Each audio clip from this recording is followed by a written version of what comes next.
자, 우리 알트오젠 주주님들, 시청자 여러분들 반갑습니다. 오늘도 황수생입니다.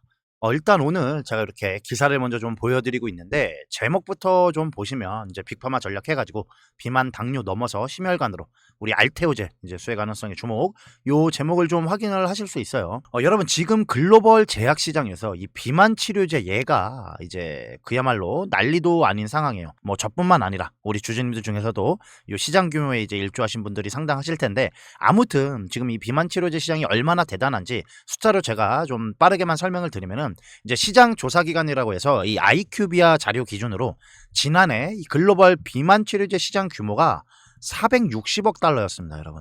이게 우리 돈으로 환산을 하면은 대충 70조 정도, 요 정도 수준인데, 이게 전년 대비 82%가 증가한 수치라는 거예요. 그러니까 시장이 1년 만에 거의 뭐 2배 가까이 이렇게 좀 폭발적으로 커지는 흐름이 벌어진 거라는 거고, 참고로 이제 그 위고비라고 이제 비만 치료제 약이 있거든요, 주사제. 이게 미국에서 출시되기 직전 2020년 요때는 이 시장이 17억 달러에 불과했어요, 여러분. 근데 5년 만에 시장 규모가 20배가 넘게 커진 상황입니다. 지금 이런 시장이 세상에 얼마나 있을지 생각을 해보시면 좀 감이 오실 텐데, 근데 여기서 좀 더 놀라운 게 뭐냐면, 이 위고비하고 젯바운드 이 두 개 품목이 전체 비만 치료제 시장의 90%가 넘어요.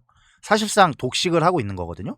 그러니까 노보노디스크랑 일라일리 이 두 개 빅파마가 시장을 지금 뭐 나눠서 자기네들끼리만 먹고 있습니다. 그리고 이제 우리나라 비만 치료제 시장도 작년 대비 137% 정도 이렇게 증가를 하면서 우리나라가 이 10개, 상위 10개 국가 중에서 5위예요, 우리나라 시장이. 이제 상위 국가 중에 성장률이 좀 높은 편에 속하는 상황이고, 이게 무슨 얘기냐면은, 비만이 이제는 다이어트나 미용 이슈가 아니라 정식으로 이제 질환 이런 걸로 자리를 잡으면서 전 세계 의료 시장의 이 중심으로 들어오고 있다라는 겁니다. 그러면 여기서 우리 주주님들이 반드시 생각해 보셔야 될 질문이 하나가 있는 게, 이제 매년 이 수십 조씩 요렇게 지금 노보노디스크랑 일라이릴가 벌어들이고 있었잖아요. 그럼 이 돈을 어디다가 이 재투자를 할 거냐는 거예요.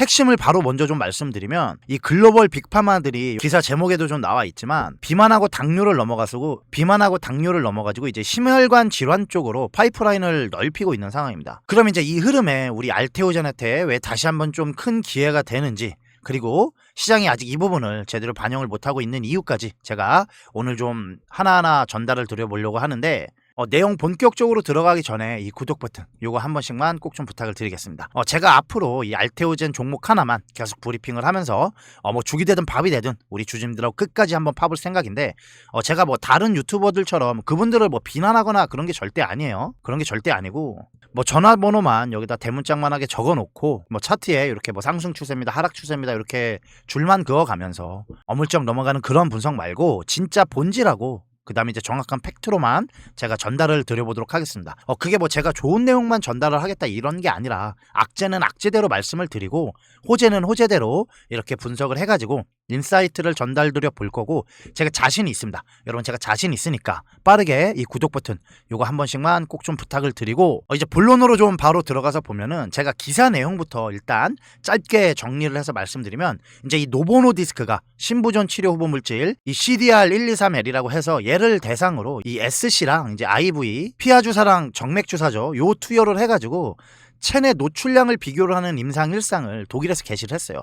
근데 여기서 중요한 포인트가 뭐냐면, 이번 임상이 이제 약효 검증을 하는 그런 게 아니라 이 투여 경로 전환을 위한 약동학 비교라는 건데, 이상까지 이미 안전성이 확인된 물질을 아예 이제 이 SC로 갈아타기 위해서 별도로 따로 임상을 지금 하고 있는 겁니다. 이 CDR132L은 노보노디스크가 2024년에 이제 독일 카디오 파마슈티컬스를 인수를 하면서 확보한 이 리보엑산 기반 신부전 치료제인데, 여기에 일라이릴리 또 다른 빅파마죠, 얘는 이제 심혈관 유전자 편집 기업 버브 테라퓨틱스를 13억 달러, 우리 돈으로 뭐 1조 9천억 원에 인수를 했고, 로슈도 심혈관 바이오를 5조 원 규모에 사들이면서 계속해서 지금 글로벌 빅파마들이 심혈관이나 뭐 신장, 대사질환 영역을 계속해서 강화를 하고 있는 상황이에요. 지금 이 글로벌 빅파마들이 계속해서 이 심혈관으로 눈을 돌리는지 요거를 좀 생각을 해보면, 앞에서 말씀드린 대로 이 GLP-1 비만 치료제 여기가 매년 이 수십 조씩 지금 현금을 쓸어담고 있는 상황입니다.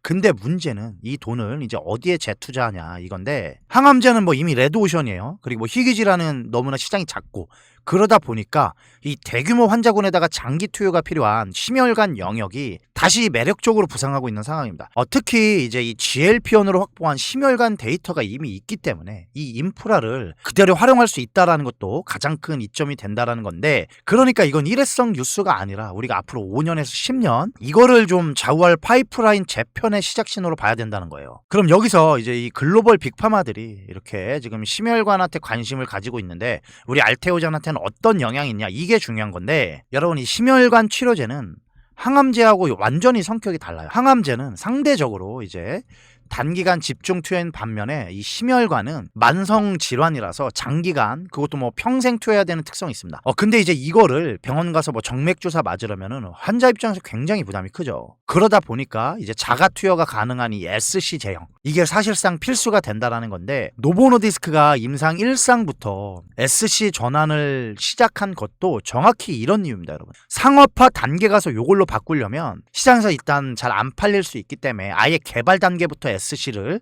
염두에 두는 흐름이 시작된 거고, 근데 여러분 이 IV를 SC로 바꾸는 게 그렇게 쉬운 게 아니에요. 이 고용량 항체나 단백질 의약품을 피하러 넣으려면은 조직 압력이 올라가가지고 뭐 통증이 좀 심해지고 흡수가 잘 안 될 수도 있는데, 그래서 이제 보시면은 기사 내용에도 나와 있지만 이 히알루론산을 일시적으로 분해해주는 이 제조합 히알루론이다제가 반드시 좀 필요한 상황입니다, 여러분. 이 지점에서 이제 알테오젠, 이 알트비포 이 가치가 다시 부각되는 상황이에요. 지금까지 시장은 이 알트비포를 항암제 SC 전환 플랫폼으로만 인식을 해왔단 말이에요. 키투르다 SC가 대표적이었고 뭐 에너투나 다잘렉스 이런 항체 항암제들 얘기가 중심이었는데, 근데 이제 심혈관 파이프 라인이 이 SC로 넘어오면 게임이 완전히 달라지는 거죠. 지금 알테오젠은 머크나 뭐 아스트라제네카, 다이치 샨쿄, 뭐 GSK 이런 빅파마 5개들과 계약을 체결을 한 상태잖아요. 그런데 우리랑 같이 이렇게 계약을 한 이 빅파마들이 항암제만 있는 게 아니라 심혈관이나 대사질환 파이프라인들도 어마어마하게 갖고 있어요. 특히 이 노보노디스크가 이번에 이제 이 SC 전환을 시작을 했다라는 거는 알테오젠 입장에서는 잠재적 신규 계약처 리스크가 하나 더 늘어난 걸로 우리가 볼 수 있다라는 거죠. 그리고 우리가 또 하나 놓치면 안 되는 게 지금 바이오 섹터 자체가 다시 뜨거워지고 있는 상황이란 말이에요. 이제 이 국민선장 펀드도 조성이 되면서 국내 바이오 대장주들에 대한 이제 기관 수급 유입 기대가 계속해서 커지고 있고, 국민연금 벤치마크 개편으로 인해서 계속해서 이 코스닥 쪽으로 이제 흐름이 잡히고 있는 상황입니다.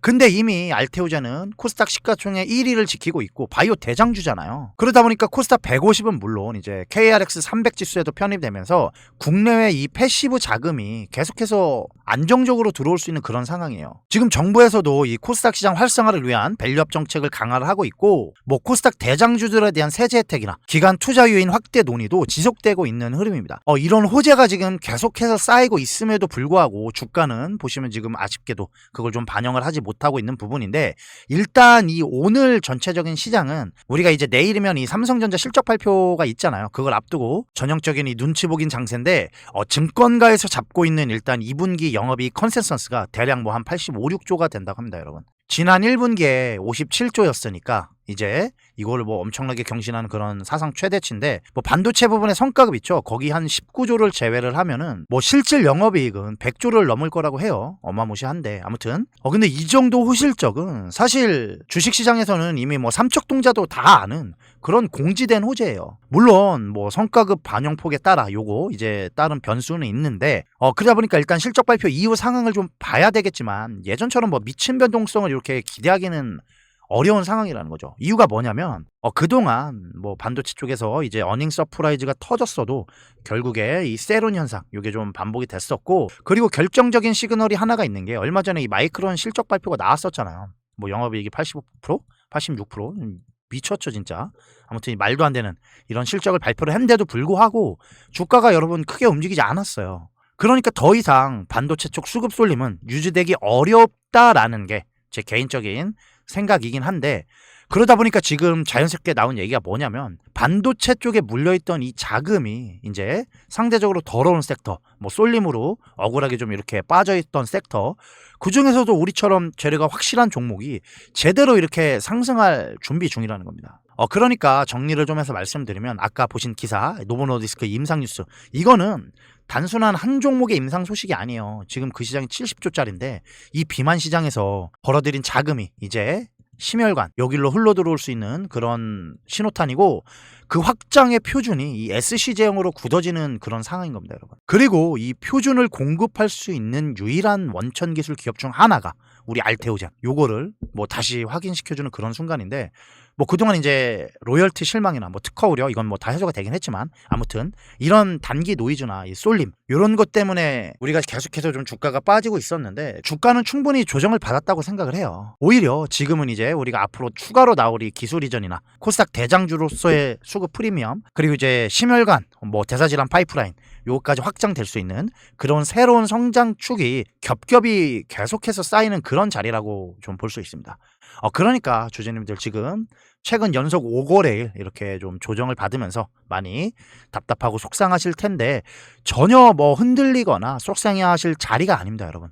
오히려 이럴 때일수록 우리가 좀 멀리 크게 보시고 왜 알테오젠을 들고 계시는지 다시 한번 오늘 내용을 통해서 이렇게 되짚어 보시는 그런 시간이 되셨으면 좋겠습니다. 아시겠죠? 오늘 내용은 여기서 좀 마무리를 하려고 하는데, 오늘 영상이 우리 주주님들에게 조금이라도 좀 도움이 됐다면 구독 버튼, 영상 종료하시기 전에 한 번씩만 꼭 좀 부탁을 드리고, 저는 다음 영상에서 더 좋은 내용으로 인사드리도록 하겠습니다. 감사합니다.